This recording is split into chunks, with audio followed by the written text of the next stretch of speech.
बिस्मिल्लाहिर्रहमानिर्रहीम। अस्सलाम वालेकुम नाज़रीन, मैं हूँ साकिब बशीर। आज हम दो तीन बड़े अहम मौज़ूआत पे बात करेंगे। एक तो इद्दत के केस में कल जो खबर मानिका के वकील हैं उन्होंने क्या दलाइल दिए थे, फिर सलमान सफदर ने क्या जवाब दिया, और आखिर में हम बात करेंगे कि ये केस किस नहज पे जा सकता है, क्या सूरत हाल जो है वो इस केस में जो है वो बन सकती है। 27 जून मतलब कल दिन 3 बजे इस केस का फैसला सुनाया जाएगा कि सज़ा मुअत्तल होनी है या नहीं होनी। इमरान खान और बुशरा बीबी की इस्लामाबाद की सेशन कोर्ट ये फैसला सुनाएगी। एक केस पे बात करेंगे, इसमें हमारे साथ मौजूद होंगे सहाफ़ी हैं, कोर्ट रिपोर्टर हैं दी नेशन अखबार से अली हमजा, वो हमें तफसीलात बताएंगे।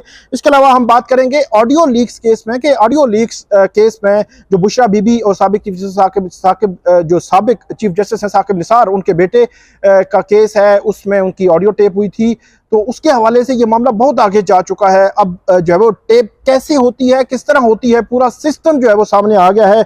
इस पे तफसील के साथ बात करेंगे। और इसके अलावा हम बात करेंगे कि डॉक्टर शीरी मज़ारी 2022 में मई में गिरफ्तार हुई थी, आज जून 2024 में उनकी गिरफ्तारी गैर कानूनी करार दे दी गई है। इसके अलावा इमरान खान समेत दीगर जो रहनुमा हैं, शाह महमूद कुरैशी हैं, उनको एक और मुकदमा में जो है वो बरी जो है वो कर दिया गया है।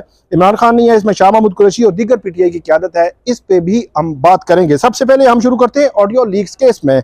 Audio leaks case Bushra Bibi की ऑडियो भी है और जो नजमुल साकिब हैं उनकी भी ऑडियो है, लेकिन मैं आपको पिछली वीडियो में बता चुका हूं कि जो ऑडियो लीक्स केस है जस्टिस बाबर सत्तार, अब ये केस बहुत आगे जा चुका है। एक मफाद आमा का पब्लिक इंपॉर्टेंस का केस है कि जिसमें पब्लिक बात करना चाह रही है और जो पब्लिक की जो बात होती है उस को टेप किया जा सकता है, नहीं किया जा सकता, क्या प्राइवेसी वायलेट की जा सकती है, क्या किसी का डाटा जो है वो लीक किया जा सकता है। तो ये सारा तनाजुर जो है वो ऑडियो लीक केस में उस तरफ जो जा रहा है। इसकी समात जो हुई है, जस्टिस बाबर सत्तार ने ये केस की समात की है, उस समात का सारा अहवाल मैं आपके सामने रख देता हूं ताकि उसमें बड़ी क्लैरिटी हो जाए आपको कि अदालत ने कब क्या कहा और ये मामला किस तरफ जो है वो जा सकता है। एडिशनल अटॉर्नी जनरल अदालत के सामने पेश हुए।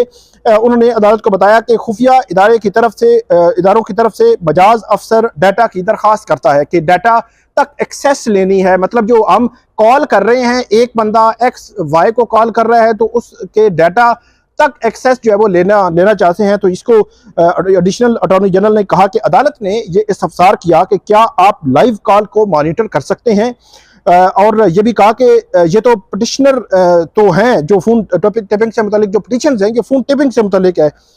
इस पर जो एडिशनल अटॉर्नी जनरल हैं उन्होंने अदालत को ये बताया कि सिंध हाई कोर्ट के फैसले के बाद 2013 में नई पॉलिसी बनी। उनके बकौल 2013 में सिंध हाई कोर्ट ने एक मिसिंग पर्सन के केस में फैसला दिया था, जिसमें उन्होंने कहा था कि जो खुफिया इदारे हैं उनको एक्सेस दी जाए डाटा तक।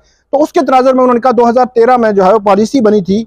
और उसके बाद उन्होंने एडिशनल अटॉर्नी जनरल ने यह भी कहा कि लापता जो फर्द के केस में सिंध हाई कोर्ट ने डाटा खुफिया इदारों को देने की हिदायत की थी। जस्टिस बाबर सत्तार ने कहा कि क्या सिंध हाई कोर्ट का फैसला एक केस की हद तक था या मुस्तकिल। यहाँ पर एडिशनल अटॉर्नी जनरल ने कहा कि उन्होंने बताया कि ये एक इस पे हम जो है पॉलिसी हमने बनाई है, और कहा कि अदालत ने कहा कि आपने 2013 में क्या पॉलिसी बनाई वो पढ़े। वो पॉलिसी जो है वो पढ़ी गई अदालत के सामने। अदालत ने कहा कि क्या इस पॉलिसी के मैकेनिज्म के मुताबिक आप डाटा लेते रहे हैं। एडिशनल अटॉर्नी जनरल ने कहा कि जी सर, इसी तरह ही है। अदालत ने इस्तफसार किया पीटीए किस बुनियाद पर डायरेक्शन पास कर रहा है जो टेलीकॉम ऑपरेटर्स हैं उनको। तो इस पर जो वकील थे पीटीए के, उन्होंने कहा कि सिंध हाई कोर्ट के सामने एक मामला है, तो पीटीए समेत तमाम फ्रीकैन को बुलाकर उन्होंने मैकेनिज्म बनवाया और वो फैसला चैलेंज भी नहीं हुआ और वो फैसला फाइनलिटी इख्तियार कर गया और 2013 की पॉलिसी बनी। और इस अदालत ने पूछा इस फैसले में तो इस तरह नहीं है जिस तरह आप पढ़ रहे हैं। उसके बाद अदालत ने जो पीटीए के वकील से उनसे पूछा, आप ये कह रहे हैं पीटीए किसी को फोन टेपिंग की इजाजत नहीं दी पीटीए ने, तो उन्होंने कहा कि जी सर, इसी तरह ही है। उसके बाद पीटीए के वकील ने कहा कि पीटीए सर्वेलेंस नहीं कर रही और पीटीए रेगुलेटर है। मुस्तफ़ा इम्पैक्ट्स के बाद केस के बाद कोई भी डिवीजन हमें लिखता है तो हम यही समझते हैं वफाकी हुकूमत का फैसला है। मुस्तफ़ा इम्पैक्ट्स केस का फैसला जो है वो उसमें यह लिखा हुआ है कि प्राइम मिनिस्टर प्लस कैबिनेट उसको फेडरल गवर्नमेंट कहते हैं, तो उन्होंने ये उसका हवाला दिया था। उसके बाद जो इस्लामाबाद पुलिस के जो वकील थे वो अदालत के सामने आए, उन्होंने लॉ अफसर थे, उन्होंने कहा कि हमारी समझ के मुताबिक ये मटेरियल लेने पर पाबंदी नहीं है, जो इस्लामाबाद पुलिस के वकील थे उन्होंने ये कहा कि जो एक तो प्री कोई वकूआ होता है, उससे वकूए से पहले, एक वकूए के बाद, उन्होंने कहा कि हमें डाटा वकूए के बाद चाहिए होता है, उसमें कोई प्रोसेस करने की जरूरत नहीं होती, बल्कि और ना हम सर्वेलेंस करते हैं ना डाटा टेप जो है वो टेप करते हैं कुछ। इस पर जस्टिस बाबर सत्तार ने कहा कि क्या आप बगैर वारंट किसी के घर जा सकते हैं? इस्लामाबाद पुलिस के वकील ने कहा कि ना हम सर्वेलेंस करते हैं, ना ही डाटा रिकॉर्ड करते हैं, बल्कि वकूआ होने के बाद मटीरियल लेते हैं। जस्टिस बाबर सत्तार ने कहा कि 11 साल में आपने कभी वारंट नहीं लिए। मतलब 11 साल का मतलब यह है कि 2013 की पॉलिसी बनी, 2013 की पॉलिसी में यह लिखा हुआ है कि आपने जब भी कोई डाटा लेना है तो बाकायदा तौर पर एक जज से वारंट लेने हैं और उसको आगाह करना है कि हम वो डाटा लेना चाह रहे हैं, मजाज अफसर होगा, उसके बाद आप जो है उस पर एक्सेस लेंगे, लेकिन आपने कभी भी वारंट नहीं लिए। उसके बाद अदालत की जानिब से यह कहा गया कि 11 साल में आपने कभी जो है वो वारंट नहीं लिए, और उसके बाद ये कहा गया कि वकूआ होने के बाद, उन्होंने अदालत के सामने ये रखा, तो इस्लामाबाद के वकील ने कहा कि वकूआ होने के बाद मटेरियल लेने के लिए हमारी समझ के मुताबिक वारंट लेना ज़रूरी नहीं। अदालत ने इस्तफसार किया, घर में बैठे कोई प्राइवेट वीडियो होगी तो कैसे आप जो है वो ले सकते हैं? कैसे आप किसी के घर के बाहर की जो सीसीटीवी फुटेज उसकी दीवार पर लगी हुई है वो आप कैसे ले सकते हैं बगैर वारंट के? और ये भी कहा वकील इस्लामाबाद ने कि इस्लामाबाद पुलिस के कि हम सर्वेलेंस नहीं करते, हम वकूआ के बाद सबूत इकट्ठे करने के लिए मटेरियल ले सकते हैं। अदालत ने पूछा क्या इस्लामाबाद पुलिस को आज तक समझ नहीं आया कि वारंट लेने की जरूरत क्यों पेश आई, और क्या 11 साल में वारंट लेने की आपको जरूरत पेश नहीं आई? तो इस पर जस्टिस बाबर सत्तार ने यह भी कहा कि आपने कानून बनाया हुआ है तो सब कुछ जो है वो पता होगा आपको। उसके बाद जस्टिस बाबर सत्तार ने यह भी कहा कि लोगों को पता होना चाहिए कि आप लोगों की प्राइवेसी में कैसे घुस रहे हैं। और जस्टिस बाबर सत्तार ने कहा कि यहाँ अदालतों को नहीं पता आप क्या कर रहे हैं, और ये नेशनल सिक्योरिटी नहीं, ये आप ये नहीं कह सकते कि कानून बना हुआ है या नहीं। और अदालत में एडिशनल अटॉर्नी जनरल ने कहा कि हम चैम्बर समात रख लें, आपको आगाह कर देंगे। तो जस्टिस बाबर सत्तार ने कहा कि क्या मैं आपसे दहशतगर्दों से मुतल्लिक पूछ रहा हूँ, सिर्फ कानून का पूछ रहा हूँ? उन्होंने कहा कि दहशतगर्दों से मुतल्लिक नहीं पूछ रहा, सिर्फ कानून का पूछ रहा हूँ।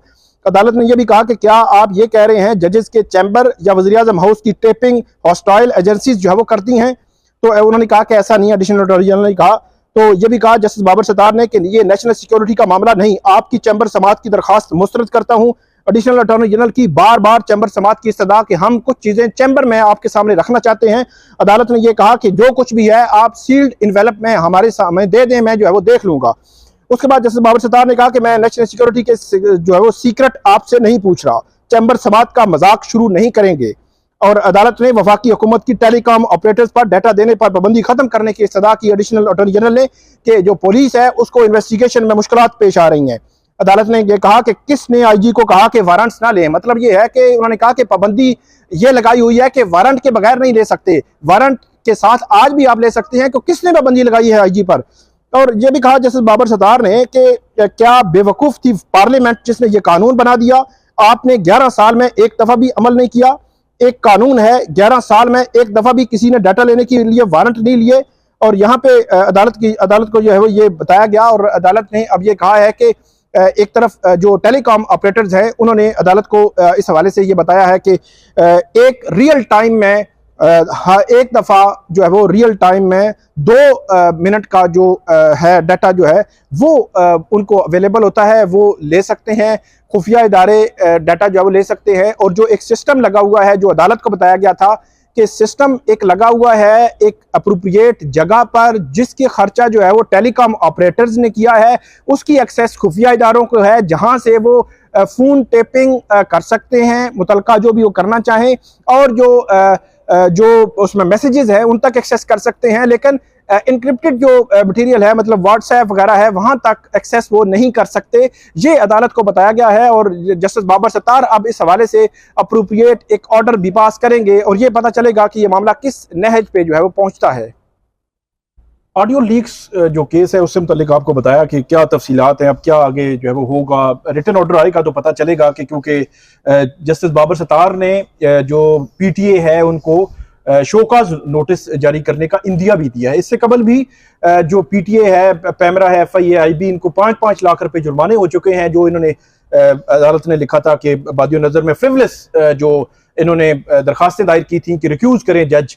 उसके बाद उनको कहा गया था कंटेम्प्ट की पिटीशन आपके खिलाफ, कंटेम्प्ट की जो कार्रवाई है वो आपके खिलाफ जो है वो शुरू हो सकती है। फिर उनको बुलाया गया, फिर उनकी एक दो जो है उनकी जानिब से अनकंडीशनल अपॉलॉजी भी आई और ये चीजें आगे चल रही थी। लेकिन अब ये देखना है कि रिटन ऑर्डर में क्या होगा। अभी हमारे साथ मौजूद हैं अली हमजा, कोर्ट रिपोर्टर हैं दिनेशन अखबार से और बड़ी इन डेप्थ जो है वो कोर्ट रिपोर्टिंग करते हैं, खासतौर पर जो इस्लामाबाद कचहरी के जो केसेस हैं।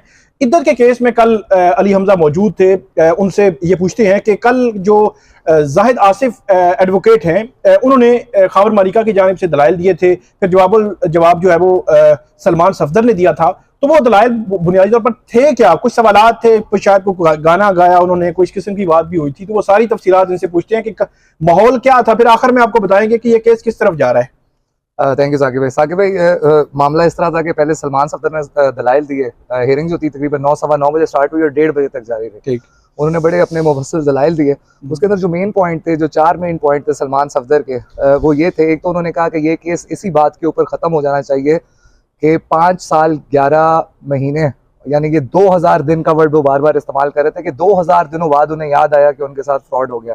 तो उन्होंने कहा पहली बात तो ये इसी के ऊपर जो ये केस है ये नहीं बनना चाहिए था। दूसरा उन्होंने ये बात की कि इसके अंदर जो 4 उनके मेन पॉइंट्स थे, एक लैक ऑफ ज्यूरिस्डिक्शन थी, यानी कि जिस तरह निकाह जो है वो लाहौर में कराया गया और इस्लामाबाद के अंदर जो है वो केस लेकर आया गया। फिर समनिंग ऑर्डर जो था उसके ऊपर भी एतराज़ात थे।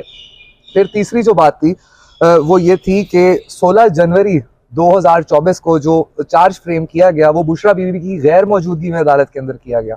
और उनका जो आखिरी पॉइंट था कि किस ऑर्डर के तहत या किस कानून के तहत जो एक ट्रायल कोर्ट है वो अपने वर्किंग आवर्स के बियॉन्ड काम कर रही है, यानी सुबह 9 बजे से रात 12 बजे तक ट्रायल किस मामलात के अंदर किस तरीके कार से चल रहा है।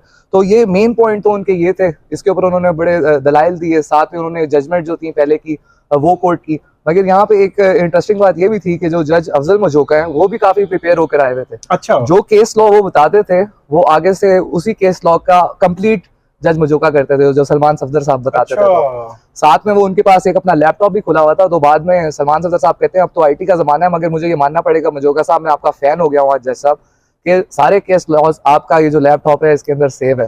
तो एक इंटरेस्टिंग बात ये थी जी कि जज साहब भी जराए से ये भी पता चला है कि वो फाइल साथ लेकर जा रहे थे घर और बाकायदा प्रेपरेशन कर रहे थे इस केस की। पूरी पढ़ी हुई है फाइल, पूरी फाइल पड़ी हुई है, उनको अजबत था पूरा मामला जो थे। दूसरा फिर उसके बाद ये हुआ कि वक्फा किया गया, 20 मिनट का वक्फा हुआ। उसके बाद जो जाहिद आसिफ चौधरी हैं जो नए वकील हैं खावर मानिका साहब के, उन्होंने अपने दलाइल का आगाज किया। उनके भी मेन 3 पॉइंट थे। एक तो पॉइंट ये था उनका जो पहला पॉइंट था कि ये मुफ्ती सईद और मेरे जो कंप्लेनेंट हैं इनको यहाँ पे सलमान अकरम राजा साहब ने झूठा करार दिया है, मगर झूठे वो नहीं है, झूठे इमरान खान साहब हैं। अच्छा। उसके पीछे वो बाकी पीछे गए कि 2014 के धरने के अंदर, अच्छा, वो सारा एक पॉलिटिकल बैकग्राउंड उन्होंने बताया, पॉलिटिकल बैकग्राउंड के यू टर्न के बारे में इन्होंने कहा। और इन्होंने कहा कोई लीडर उस वक्त तक नहीं बन सकता जब तक वो यू टर्न ना ले। तो उन्होंने कहा इनके मुताबिक तो यू टर्न लेने में कोई ममानियत नहीं है, तो झूठा शख्स तो फिर ये हुआ। साथ में उन्होंने दूसरी बात ये की कि अदालत के अंदर वीडियो दिखाई गई जिसमें मुफ्ती सईद का बयान था और खावर मानिका की एक गालबन शाहजेब खानजादा साहब के प्रोग्राम की थी।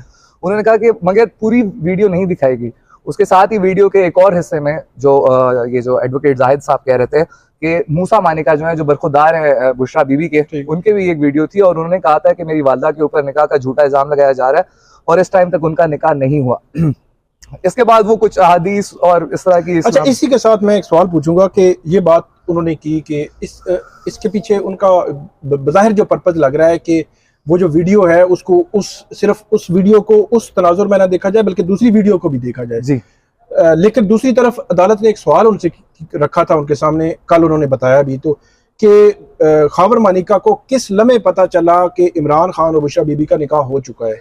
मैं उसी की तरफ आ रहा था भाई। उसके अंदर ये था कि उन्होंने सवाल किया जैसे आपने कि खावर मानिका को कब मालूम पता कि जो निकाह हो गया। उन्होंने कहा 1 जनवरी को निकाह हुआ था और उनको 2 जनवरी को पता लगा, 2 जनवरी 2018 को, यानी वेरी नेक्स्ट डे। उन्होंने कहा ये खबर जैसी बाहर आई उनको पता चल गया। तो उसके ऊपर जो जज मजूका थे उन्होंने उनसे पूछा, उमर चीमा साहब की स्टोरी का भी हवाला दिया जी। उनकी स्टोरी का हवाला दिया कि वो जियो के अंदर और एक प्रिंट मीडिया में स्टोरी चली थी और उनको मालूम पड़ गया था।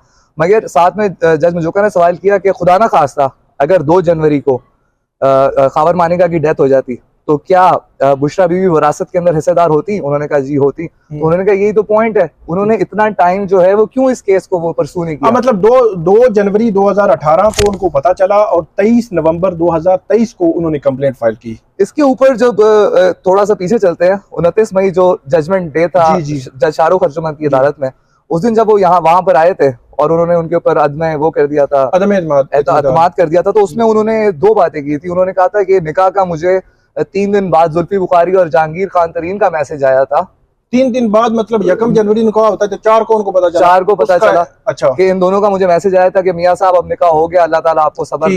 और उन्होंने कहा मेरे पास ये मैसेजेस भी मौजूद हैं। ठीक है। दूसरी बात उन्होंने ये की कि जब जेल में था, जेल में पहली दफा 1 जनवरी का जेल मतलब ये अभी नवंबर 2023 में या अक्टूबर अगस्त, ये उसी का जो उस टाइम उसमें क्लैरिटी इतनी, क्योंकि जेल में तो खबर मानिका जो है वो ये मेरे ख्याल में जुलाई अगस्त सितंबर 2023 में गए हैं। इससे पहले जेल में नहीं गए वो। जी तो इसलिए अगर जेल का वो रेफरेंस दे रहे हैं तो वो आप ये कह सकते हैं कि जून जुलाई अगस्त इन दिनों की वो बात कर रहे हैं, 2023 की। जी वो एंटी और उन्होंने क्या कहा कि निकाह उस वक्त मैंने देखा निकाह नामा मैंने देखा। ओके। तो एक ये बात हुई।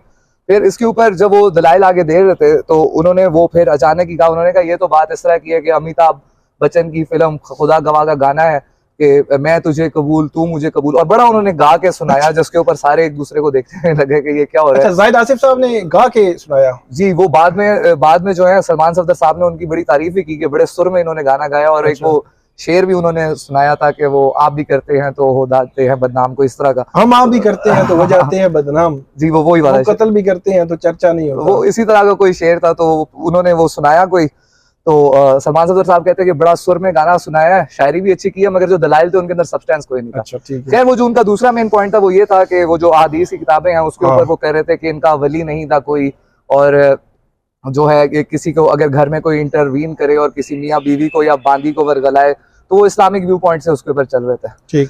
तीसरी बात उन्होंने ये की कि यहाँ पे बार बार तबर्रा पड़ा गया कि जो ट्रायल जज थे कुदरतुल्लाह, उन्होंने जेल के अंदर इतना तेज ये बार बार कह रहे हैं ट्रायल किया, मगर इन्होंने ना कोई उनके खिलाफ कंप्लेन की कि ये ट्रायल तेज हुआ है।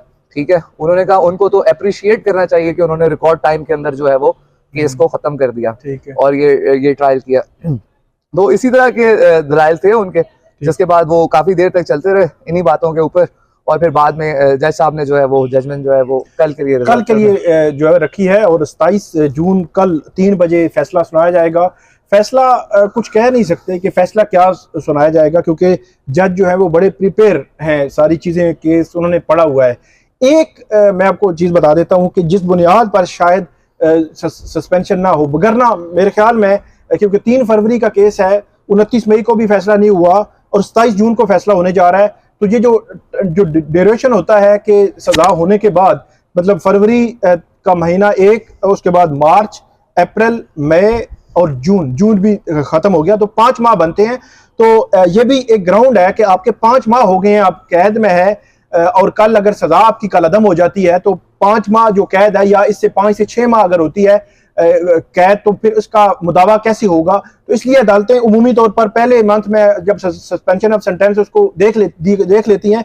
अब वैसे तो मुझे लगता है कि टाइम जितना गुजर चुका है, जितनी सिचुएशन बनी है, उसमें सजा मुअत्तल हो सकती है, ये फैसला आ सकता है। लेकिन एक ग्राउंड पे अगर अदालत ने ना दी सस्पेंशन, ये सजा मुअत्तल ना की, एक ग्राउंड वो मेरी नजर में आता है कि जब आप कोई भी इस किस्म की सस्पेंशन ऑफ सेंटेंस की दरखास्त डालते हैं तो उस वक्त एक ग्राउंड होता है कि अपील आपकी पता नहीं कब सुनी जाएगी, कब फैसला होगा, कब अदालत सुनेगी, तो इसलिए पता नहीं अपील का, तो आप सजा मुअत्तल कर दें ताकि ये ड्यूरेशन खत्म ना हो। अब इस केस में 27 को फैसला सुनाया जाएगा और 10 जुलाई से पहले अपील का फैसला होगा, मतलब एग्जैक्टली 13 दिन या 14 दिन के बाद मरकजी अपील का फैसला हो जाना है। तो ये एक ग्राउंड है कि हो सकता है कि कोर्ट सोचे कि जब उनको जो है वो अपील का फैसला हो जाना है तो उनको जो है वो सजा मुअत्तल ना की जाए। लेकिन देखना यह है कि कल 3 बजे अफजल मजोका इस अहम केस में क्या फैसला जो है वो सुनाते हैं, और उसके बाद फर्दर जो है वो देखेंगे। साकिब भाई, इसमें मैं सॉरी 2 बातें और ऐड करना चाह रहा था। एक तो बात ही जब वो 2000 दिनों का उन्होंने जवाब ये दिया कि इतने दिनों बाद जो कंप्लेंट फाइल की खबर मानिका ने,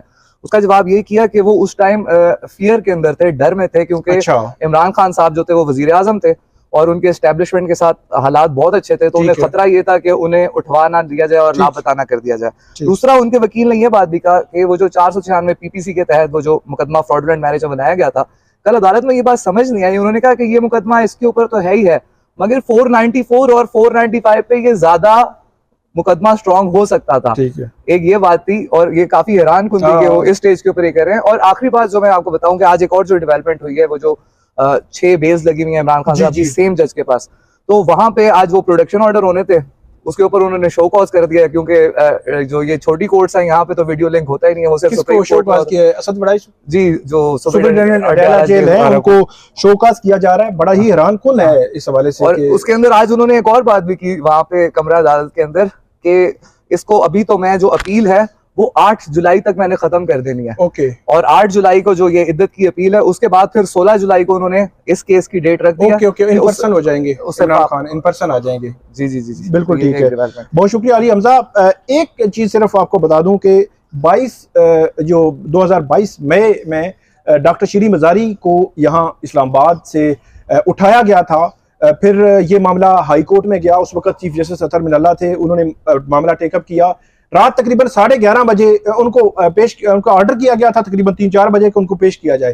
फिर रात 11:30 बजे उनको इस्लामाबाद हाई कोर्ट में पेश किया गया और वहां से उन्होंने उनको रिहा कर दिया। और उसके बाद एक कमीशन का ऑर्डर किया जो जून 2022 में कमीशन बना था। उसके बाद आज इस्लामाबाद हाई कोर्ट ने वो पिटीशन डिसाइड कर दी है। जस्टिस मोहसिन अख्तर कियानी ने करार दिया है कि 2022 में डॉक्टर शीरी मजारी की जो गिरफ्तारी थी वो गैर कानूनी थी, और जो महकमा दाखिला पंजाब है और एस्टेब्लिशमेंट डिवीजन है वो मुतलका जो एहलकार हैं उनके खिलाफ तहकीकात करें। और साथ ही जो कमीशन की रिपोर्ट थी उसको भी कलअदम करार दिया है, मतलब उस सेटिस्फैक्टरी नहीं थी, ये कहा है अदालत ने। एक तो ये केस था, और दूसरा कल शाह महमूद कुरैशी और दीगर जो पीटीआई के रहनुमा थे उनको जो है वो बरी भी किया गया है किस केस में। पिछले दिनों भी इमरान खान और जो दीगर पीटीआई के रहनुमा हैं उनकी बरीयत के ऑर्डर्स आते रहे हैं, लेकिन ये ऑर्डर ज्यादा जो है वो इंटरेस्टिंग इस लिहाज से हैं कि ये मुस्तकिल आ रहे हैं। इस्लामाबाद से आज जरताज गुल का ICL से नाम निकाला गया। बैरिस्टर उमैर नियाजी के हवाले से आज हुकूमत ने कहा कि उसका नाम ICL पे या जो है स्टॉप लिस्ट पे है ही नहीं है। लाहौर में भी पीटीआई के किसी रहनुमा का जो नाम जो है ICL से निकालने का ऑर्डर किया गया है। और ये कल शाह महमूद कुरैशी और खुर्रम नवाज और दीगर जो थे इनको मुकदमा से बरी किया था। जुडिशल मजिस्ट्रेट राजा फरूख अली ने ये जो है केस का फैसला सुनाया था। और ये केस थाना कुराल का केस था। केसेस वही हैं 2022 के, जो 144 की जो है वो खिलाफ वर्जी और इस किस्म के केसेस हैं, रूटीन के केसेस हैं। इन केसेस में कोई आउटकम ज्यादा नहीं हुआ करता। तो ये आज के हमारे मौज़ूआत थे। आप हमें इस पे जब फीडबैक दीजिएगा, कमेंट कीजिएगा। बहुत शुक्रिया।